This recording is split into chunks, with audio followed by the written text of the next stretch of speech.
নমস্কার বন্ধুরা, সুস্মিতার ক্যানভাসে সকলকে স্বাগতম। আজকে আমরা সুজি দিয়ে জল খাবার বানাবো সকালের জন্য। তো সেইটা বানাতে আমাদের কি কি উপকরণ লাগছে দেখে নিই।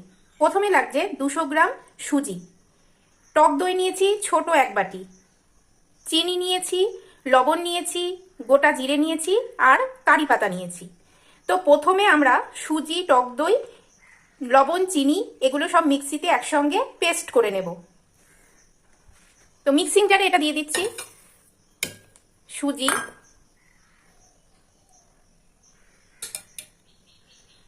দিয়ে দিচ্ছি টক দই, দিয়ে দিচ্ছি নুন আর চিনিটা। এবার এর সাথে জল মেশাবো।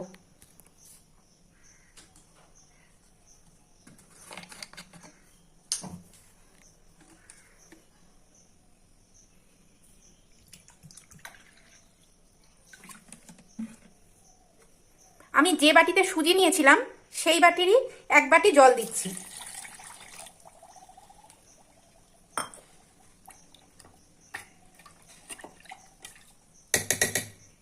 অর্থাৎ যতটা সুজি নেব ততটাই জল দেব। এবার এটাকে পেস্ট করে নিয়ে ফিরে আসছি। তো বন্ধুরা, আমরা পেস্ট করে নিয়ে ফিরে এসেছি।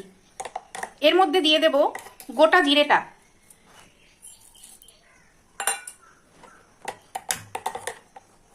জিরের ফ্লেভারটা খুব ভালো হয়। এবার এর মধ্যে দেব সামান্য খাওয়ার সোডা, দিয়ে ভালো করে মিশিয়ে নেব।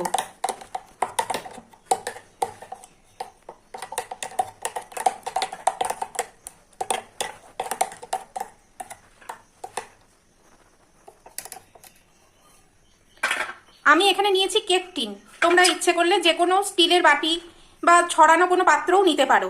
এর মধ্যে আমি এই যে রিফাইন তেল নিয়েছি, সামান্য রিফাইন তেল মাখিয়ে নিয়েছি বাটিটার গায়ে যাতে লেগে না যায়। তো এবার আমরা কড়াইয়ের মধ্যে দিয়ে দেব জল গরম হতে। আমি ওভেনটা ধরিয়ে দিয়েছি, দিয়ে আমি দিয়ে দিচ্ছি জল।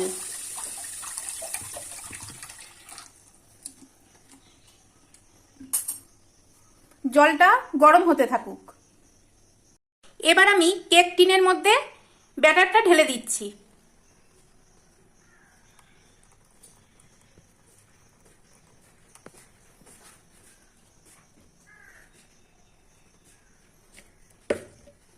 এটাকে একটু ট্যাপ ট্যাপ করে নেব যাতে কোনো বাতাস থাকলে বেরিয়ে যায়।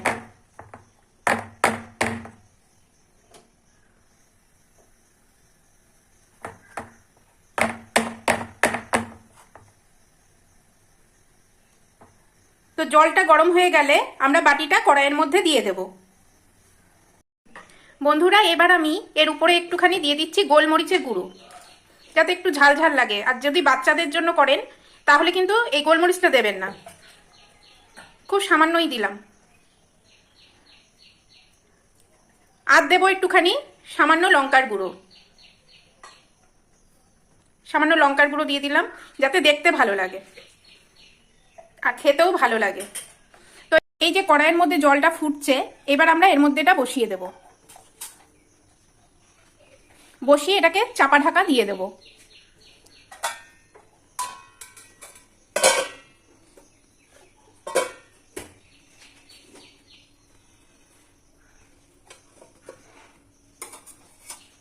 পনেরো থেকে 20 মিনিট এটাকে হতে দেব। 15-20 মিনিট পরে আবার ফিরে আসছি। তো চলো বন্ধুরা, এবার ঢাকনাটা খুলে দেখি।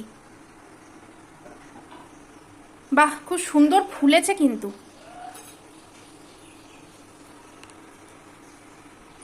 এটা ওভেন থেকে নামিয়ে নিই।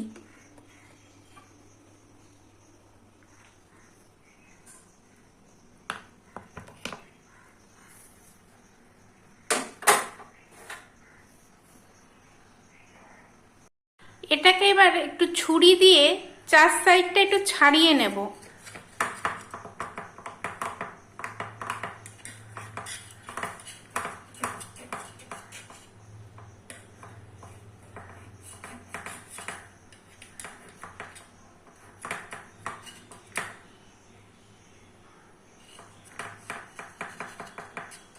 সামান্য একটু ঠান্ডা হোক, তারপর এটাকে থালার মধ্যে নামিয়ে নেব। বন্ধুরা, এটা ঠান্ডা হয়ে এসেছে। এবার এর উপরে একটা থালা চাপা দিয়ে এটাকে বের করে নেব। একটা থালা দিয়ে দিলাম, দিয়ে এটাকে উল্টে নিতে হবে।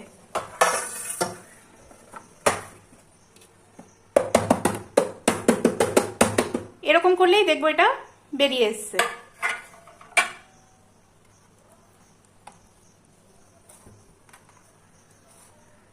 এবার এটাকে পিস পিস করে কেটে নেব। তো পিস পিস করে কেটে নিয়ে ফিরে আসছি। এগুলো আমি পিস পিস করে কেটে নিয়েছি। এবার কড়াইতে সামান্য তেল দিয়ে দেব। কড়াইতে দিয়ে দিলাম সামান্য সাদা তেল।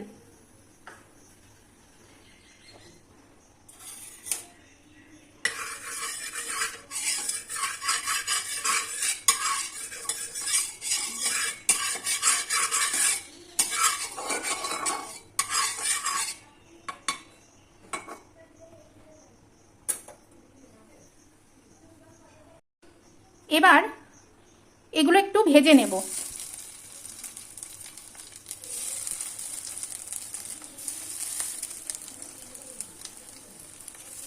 ভাজার জন্য খুব বেশি তেল লাগবে না, অল্প তেলেই হয়ে যাবে।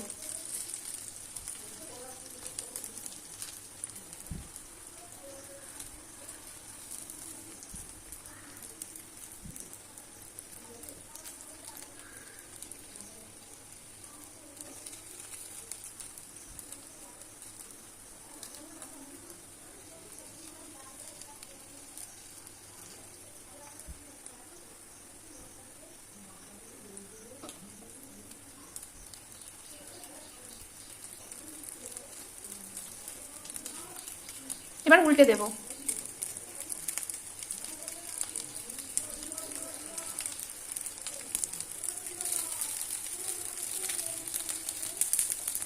এগুলো উল্টিয়ে ভেজে নিয়ে ফিরে আসছি। আমার সুজির ইডলিগুলো ভাজা হয়ে গেছে। এবার দিয়ে দেব সামান্য তেলে কারি পাতাগুলো।